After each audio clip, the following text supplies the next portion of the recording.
kukuona umependeza. I love you so much, mpendo katika Bwana. Amen.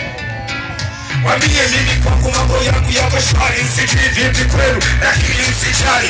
Yesu anawapenda na leo yuko hapa, kuna kitu watatenda katika maisha yenu, kwenye familia zenu, kwenye ndugu zenu, kwenye ukoo. Nguvu iliyoshikilia maisha yako inaachia, nguvu iliyoshikilia uchumi wako inaachia, nguvu iliyoshikilia hata zako inaachia, nguvu iliyoshikilia hawa yako inaachia, nguvu iliyoshikilia hata zako inaachia, nguvu iliyoshikilia zako inaachia, nguvu iliyoshikilia tumbo lako inaachia, maroho ya makuto maskini yanaachia. Umesoma una kazi, umri unakwenda tegemezi kwa wazazi, elimu hiyo nayo wala haikusaidii. Maisha nayo hiki ni sawa na mpiga debe leo hii, utapata haki yako usikule. Nguvu iliyoshikilia jina yako wote sema kote kote, mbele nyuma, juu chini, kama Bwana hivyo haitabaki hata chembe ya uharibifu. Maroho yaliyotumwa na hao wabaya wako ili fanikiwe katika maisha yako. Kila kitu tunavuta hapo ulipovuta, taarifa zako mbaya naziona zinavutwa, taarifa zako njema